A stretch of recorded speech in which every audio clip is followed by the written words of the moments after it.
Olá, bem-vindos ao canal Cerveja e Conversa com Sérgio Duarte.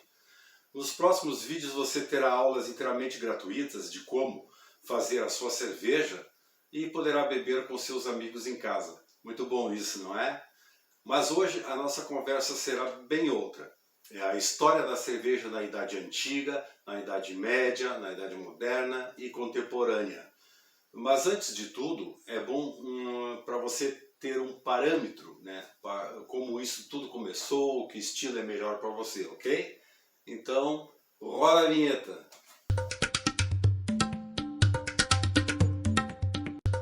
A história da cerveja, ela passa por várias etapas e processos diferentes ao longo da própria história da humanidade.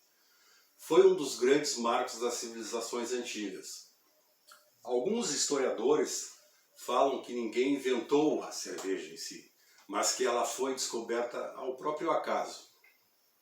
Segundo alguns historiadores, acredita-se que por volta do ano de 9000 a.C., surgiram na Ásia os primeiros cultivos de cereais como a cevada e o trigo. Como esses cereais eram guardados em vaso para seu uso posterior, né? Possivelmente uma chuva caiu em alguns desses vasos durante a noite, umedeceu os grãos, dando início a uma fermentação pelos micro-organismos vivos, né, presente ali naquela mistura, e assim nascendo a cerveja. Ninguém sabe ao certo exatamente se foi mesmo assim que aconteceu, mas como os cereais não podiam ser consumidos crus, eram guardados e mergulhados em água, começando a gerar brotos e a ficarem umedecidos e suficiente propício à fermentação. Nos primórdios da humanidade, a cerveja não era como a conhecemos hoje em dia, porém algo semelhante. Sua fermentação dava-se apenas através de um processo natural, que a cevada de trigo germinada e malteada sozinha, ela acabava fermentando por si só. Então essas leveduras se multiplicavam, também davam através de um processo natural, presente no líquido, transformando tudo em um mosto alcoólico. Então, mais tarde, foram desenvolvidas técnicas de enxaguar os grãos, deixando-os germinarem, posteriormente secando, né, tendo nesse processo aí como um resultado de malte adocicado, e a cevada maltada era um insumo primordial para o fabrico da cerveja. Os persas tinham receitas de cerveja feitas a partir de pão, depois copiadas pelos egípcios. Logo então, também copiadas por todo o Mediterrâneo antigo. Na antiguidade, né, tanto como nos dias de hoje, a produção e a comercialização de cerveja sempre foi regulamentada, né? E havendo registros governamentais e da tributação da bebida de 5.500 anos atrás na Mesopotâmia. A cerveja sempre foi uma bebida de prazer, sendo ótimo para a industrialização, para a economia e as políticas na Idade Antiga. Porém, cabia às mulheres fabricar o pão e maltear a cevada, através da germinação dos grãos, gerando assim o malte como um insumo cervejeiro. Sabe-se, né, que a cerveja já existia desde os tempos dos sumérios, de 4.000 anos antes de Cristo, e se difundiu a outros povos, como os babilônios, e os egípcios, e os gregos e até os romanos. Os sumérios, eles deixavam muitas inscrições em pedras, relatando o consumo da cerveja e a sua importância na civilização. Mas foi atributo do Império Romano como principais responsáveis pela difusão da cerveja com mais intensidade no mundo. Inclusive foram os romanos que deram o nome da palavra cerveja, em homenagem à deusa romana da agricultura, Ceres. Há relatos em livros gregos e chineses antes de Cristo, inclusive com descobertas arqueológicas com utensílios de sedimento desta bebida. Também há um documento histórico antigo registrado em uma pedra que está exposta no Museu do Louvre, em Paris, fazendo referência à cerveja, inclusive com leis de comércio, que é o Código de Hammurabi. Essas escritas compõem 281 leis em formas cuneiformes, entre elas uma vasta dedicação ao fabrico da cerveja. Foi o primeiro conjunto de leis da história da humanidade, né, entre 1792 e 1750 a.C. na Mesopotâmia. Em seu código, Hammurabi, através da famosa frase olho por olho, dente por dente, baseada na lei de Talião, dizia que a punição fosse exatamente igual ao crime cometido, né? Para Hammurabi, a cerveja era como um alimento sagrado. E para que esta bebida dos deuses contemplava severas leis e punições e comércio e produção da cerveja. Dentre essas leis, a mais severa foi a execução por afogamento de um cervejeiro que desperdiçasse a cerveja ou deixasse a bebida intragável.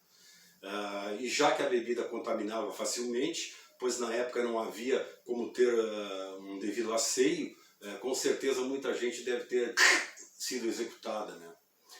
Mas todos podiam beber a cerveja, pois Hammurabi garantia pequenas cotas à população, sendo que a maior parte seria sempre para os sacerdotes e servidores públicos também. Alguns pesquisadores afirmam que a cerveja começa a ser produzida pouco tempo depois do surgimento do pão, mas somente pouco tempo antes da era cristã, os povos como os germânicos descobriram a cerveja e até então era produzido e consumido apenas como um hidromel alcoólico. A cerveja nas civilizações da Idade Média, como era? A Europa medieval foi marcada pela produção de cereais, principalmente o trigo, né, primordial para o pão e a fabricação de cervejas, né, naquela época. Na Idade Média, vários mosteiros tornam-se grandes produtores de cervejas. Os monges foram os únicos a preservarem a metodologia e a produção da cerveja, né, inclusive da cultura da escrita, após a queda do Império Romano no século V. A cerveja também foi considerada milagrosa na Idade Média, até porque nessa época ainda a água era contaminada, causando muitas epidemias. Então bebia-se muita água porque ao se ferver a água dava-se mais condições do organismo se manter, apesar da própria cerveja também em certas ocasiões era contaminada, né? Depois de alguns outros aditivos terem sido testados, sendo ineficientes para dar amargor com poucos resultados e a cerveja continuando a ser muito rapidamente contaminada, foi exatamente também aí na Idade Média que o lúpulo foi inserido junto na cerveja. A sua introdução foi feita porque sabia-se que desde a antiguidade da sua ação como planta medicinal e que também era um grande conservante para os alimentos em geral. Não se sabe, né, também quem inseriu o lúpulo na primeira vez, mas há historiadores que afirmam que foi Gambrinus, um rei flamenco, no século VII, que até afirmam que outras pessoas afirmam que foram os tchecos, né? Enfim, o lúpulo foi um sucesso que deu certo. Somente com o advento do lúpulo ser incorporado na cerveja soluciona aí os problemas de contaminação, pelo menos em parte, né? Por ser um excelente antimicrobiano bactericida, também a cerveja com aroma e mais sabor por mais tempo mantém ela. Além de ser utilizado na cerveja, era utilizado desde a antiguidade na sua indústria como conservação de alimentos e na medicina antiga como chás para insônia e outras enfermidades, né?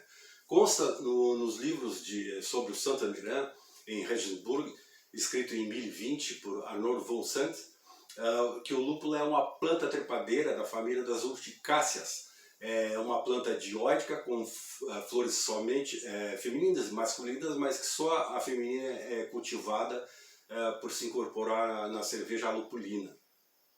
O lúpulo, ou Humulus lupulus L, é uma planta angiosperma. Ela pertence à família das cannabinaceae, que é a cannabis, né?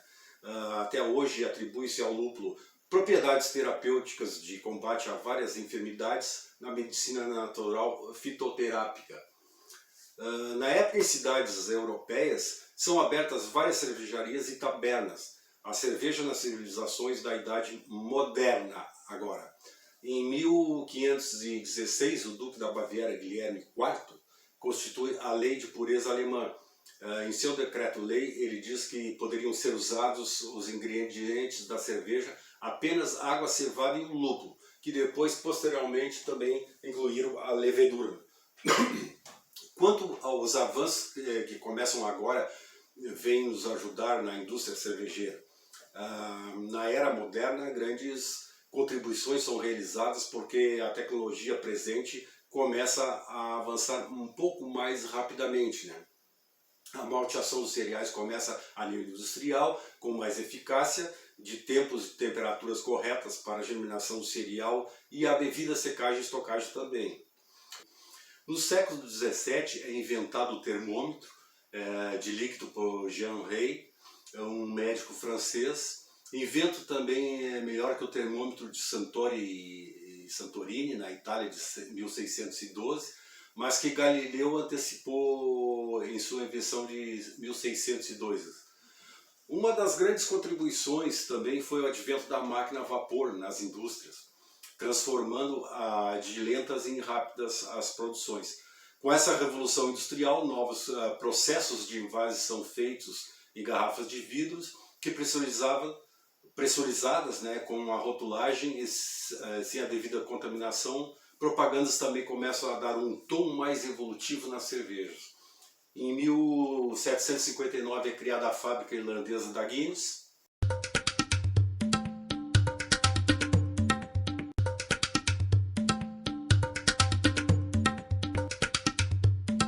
A cerveja nas civilizações contemporâneas.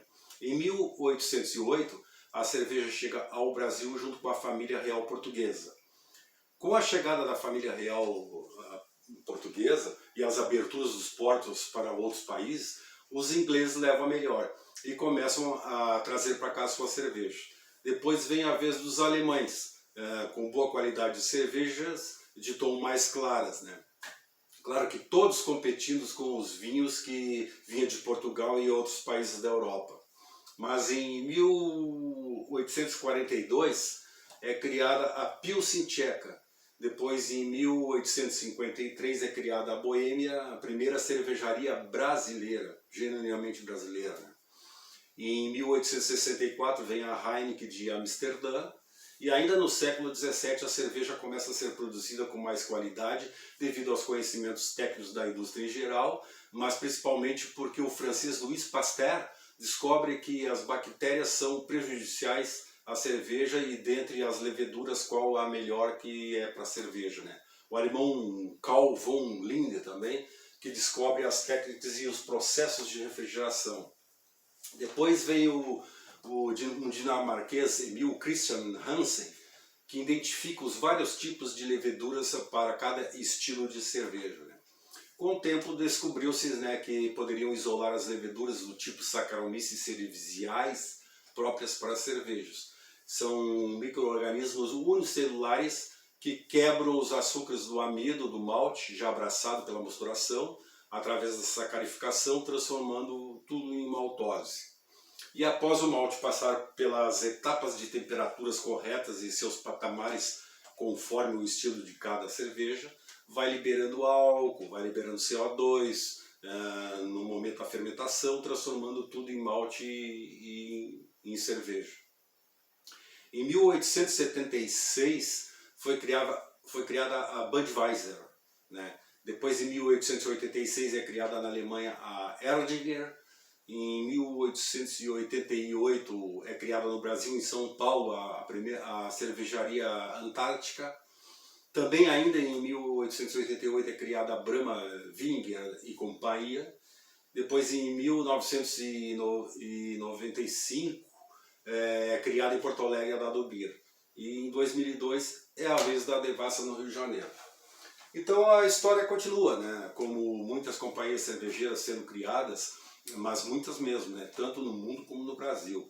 Inclusive tantas outras que não foram citadas aqui, porque daria um livro enorme e muitas horas de vídeo. Mas nossa intenção aqui é dar a você uma breve parte mais importante da história da cerveja, para que você tenha um ponto de partida e saiba como tudo começou, ok?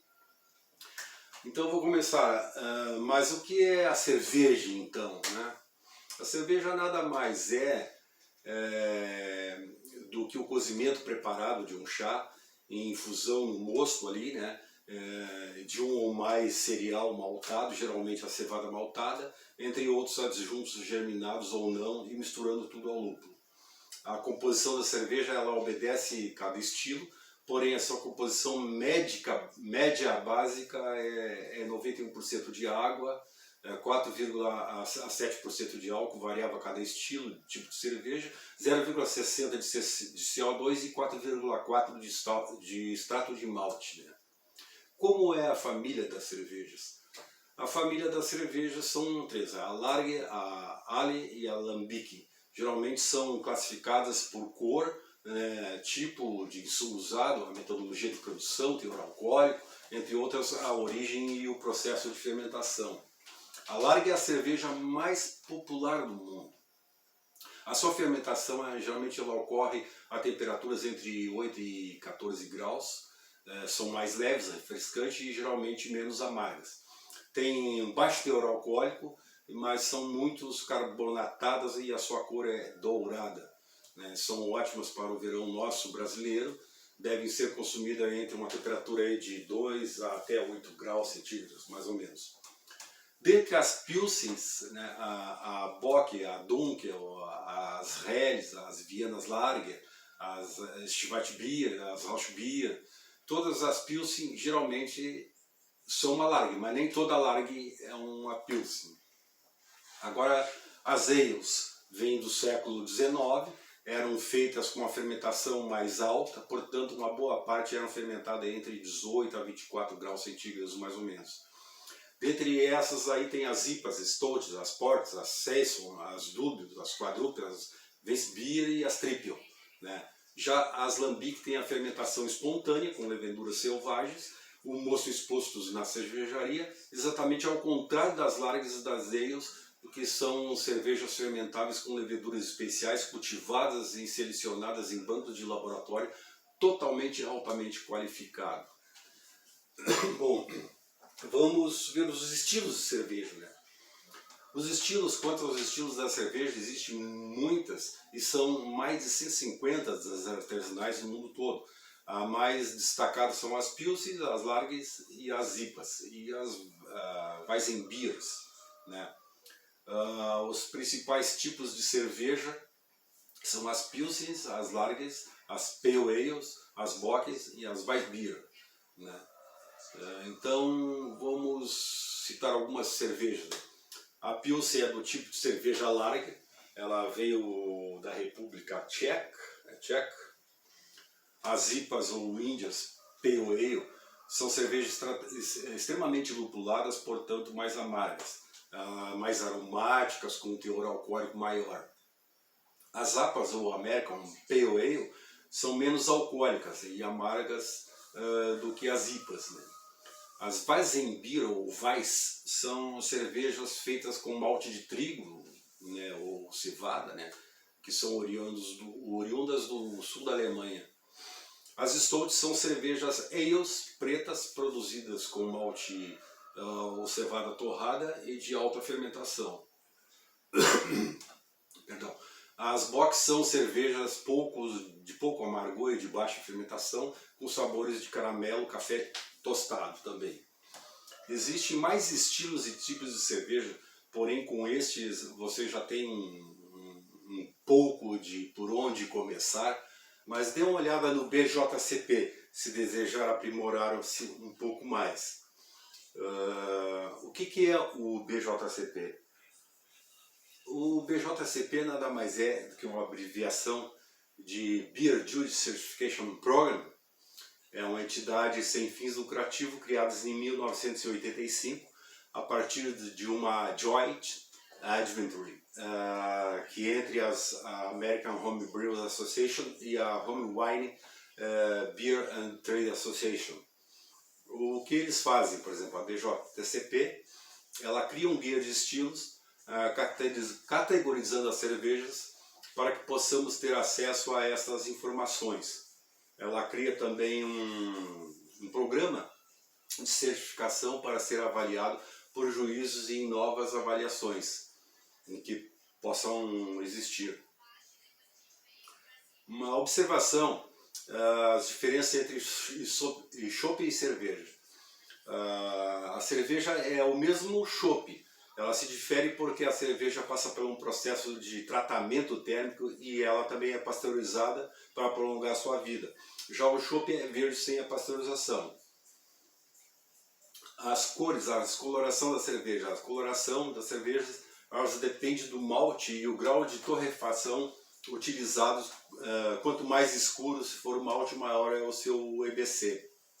Se você desejar fazer cerveja em casa, não se esqueça, as cervejas puro malte são aquelas que utilizam a sua composição 100% de cevada maltada. Nos próximos vídeos você terá aulas inteiramente gratuitas de como fazer cerveja e poderá beber com seus amigos em casa, ok? Mas se pretende vender cerveja, não se esqueça de abrir um CNPJ com inscrições em alguma prefeitura, além de fazer o seu devido registro no MAPA, que é o Ministério da Agricultura, Pecuária e Abastecimento. A Lei 8.918, de 14 de julho de 1994, que estabelece obrigatoriedade as padronizações, classificações, inspeção, fiscalização do produto e comércio de bebidas. Espero ter contribuído com um pouco para você. Se estiver um tempinho para fazer esse canal crescer, te agradeço. Vamos crescer juntos e até a próxima.